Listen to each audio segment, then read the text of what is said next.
60 वर्ष का एक वृद्ध घोड़े पर सवार होकर सीधे बारूदी सुरंगों के क्षेत्र में घुस पड़ा और भयंकर विस्फोट हुआ।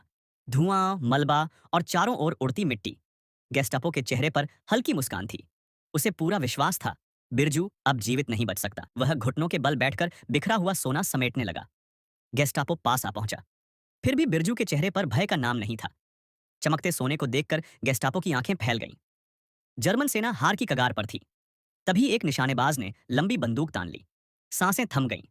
एक के बाद एक सुरंगों में विस्फोट होने लगे। घना धुआं उठ खड़ा हुआ। चीखें गूंज उठीं। आदेश मिला, सभी गोली चलाओ। असंख्य गोलियां बिरजू की ओर दागी गईं, लेकिन बिरजू तैयार था। उसने लोहे की कड़ाही को ढाल बना लिया। धीरे धीरे पीछे हटता रहा। गोलियां टकराकर गिर रही थीं। कोई भी उसे भेद नहीं पा रही थी कि गोलियों की बारिश में भी वह शांत था। गेस्टापो ने एक सैनिक को आगे बढ़ने का आदेश दिया। सैनिक सावधानी से कदम बढ़ाता है और अचानक विस्फोट। फिर दो सैनिक भेजे गए। कुछ ही कदम और दोनों लापता। अब वह सुरंग क्षेत्र मानो बिरजू का किला बन चुका था। अंदर जाकर गेस्टापो को बिरजू की पहचान पट्टी मिली। यह व्यक्ति प्रथम युद्ध की कुख्यात ब्रिगेड से जुड़ा है। उसने अकेले 300 सैनिक मार गिराए थे। लेकिन गेस्टापो के एक हाथ में सोना था। लालच ने भय को हरा दिया। पीछा जारी रहा। उधर बिरजू अपने घावों का उपचार कर रहा था। खुद ही गोली निकाली, घाव पर मोटी परत चढ़ाई और सड़क किनारे लेट गया। तभी टैंक की गर्जना सुनाई दी। सैनिक और खोजी कुत्ते। बिरजू वाहन के नीचे छिप गया। ईंधन नली काटकर अपने ऊपर छिड़क लिया ताकि कुत्ते उसकी गंध न पहचान सकें।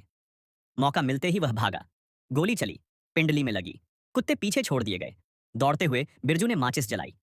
लपट देख कुत्ते ठिठक गए। अब गोलियां बरसने लगीं। बिरजू ने बिना सोचे नदी में छलांग लगा दी।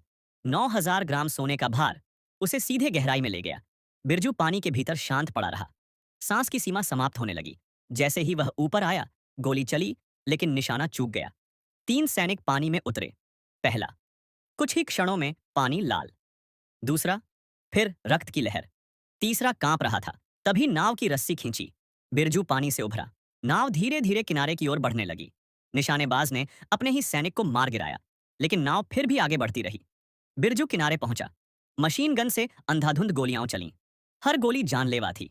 बिरजू ने घायल सैनिक को छोड़ दिया। गोलियों से बचता हुआ आखिरकार ओझल हो गया। गेस्टापो स्तब्ध रह गया। सोना हाथ से निकल चुका है। तभी नदी किनारे बिरजू का कुत्ता दिखाई दिया।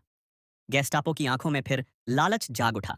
और जब बिरजू थका हुआ शरीर घसीटता हुआ वापस लौट। चैनल को सब्सक्राइब करो। आपको अपने मम्मी पापा की कसम है।